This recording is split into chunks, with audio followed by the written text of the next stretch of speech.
അതിനു മുമ്പ് തന്നെ നമ്മുടെ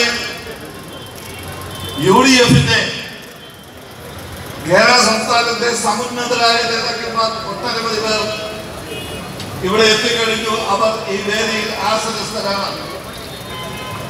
ഞാൻ ആദ്യമായി പ്രസംഗിക്കുന്നതിന് മുസ്ലിം ലീഗിന്റെ ആരാധ്യനായ നേതാവ് സംസ്ഥാന general secretary Shri KPM Majeed അവരുടെ ക്ഷണിക്കുന്നു.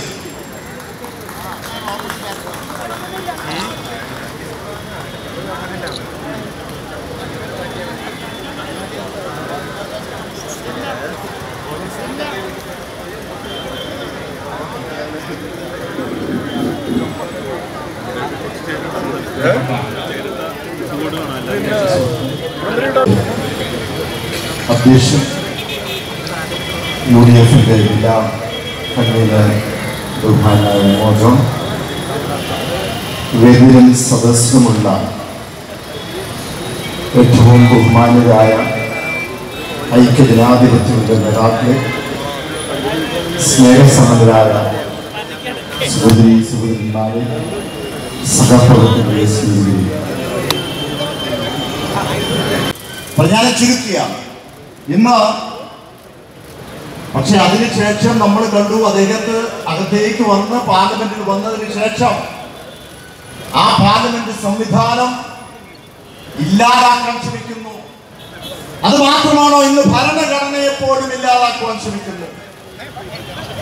നമ്മൾ കാണുന്നത് ഭരണഘടന എന്ന് പറയുന്നത് ആ സംവിധാനം ഉള്ളത് കൊണ്ടാണ് ഇന്ന് നമ്മൾ ഒരുമയോടുകൂടി പോകാൻ കഴിയുന്നത്.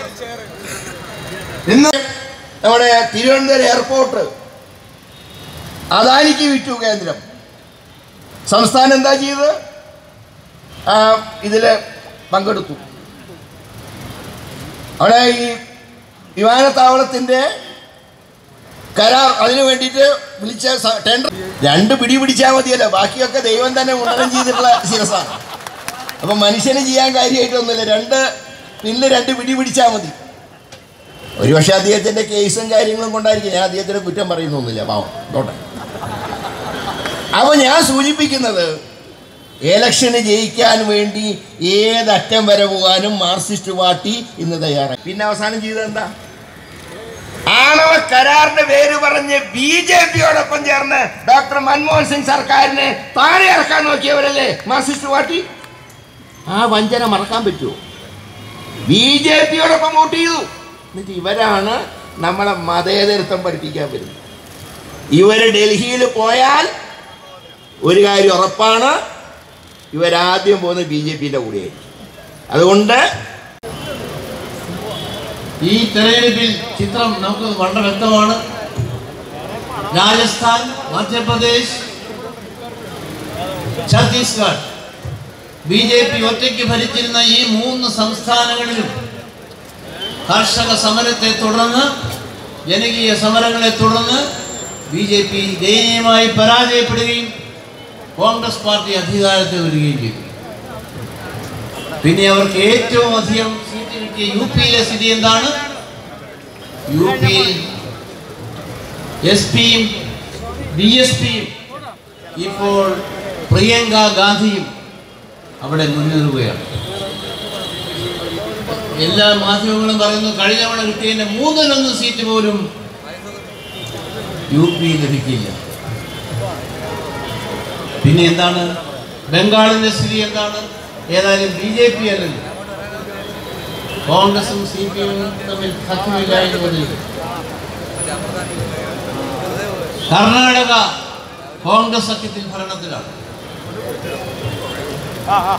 തമിഴ്നാട്ടിൽ ഏറ്റവും ശക്തമായൊരു മുന്നണി ഉണ്ടായിരിക്കും, DMK-യുടെ നേതൃത്വം. പിന്നെ നോർത്ത് ഈസ്റ്റിലെ ഏതാനും സീറ്റുകളുണ്ട്. ഗോവയിൽ വീണ്ടും ആദരണീയനായ ശ്രീ മനോഹർ പരീക്കറിന്റെ നിര്യാണത്തെ തുടർന്ന്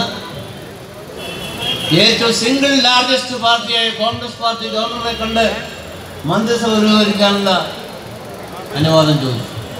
ശ്രീ ഗഡ്കരി അവിടെ പറന്നിറങ്ങി അട്ടിമറിച്ചിരിക്കുന്നു. സിംഗിൾ ലാർജസ്റ്റ് പാർട്ടിയെ വിളിക്കില്ല എന്നുള്ള സ്ഥിതി വന്നിരിക്കുന്നു.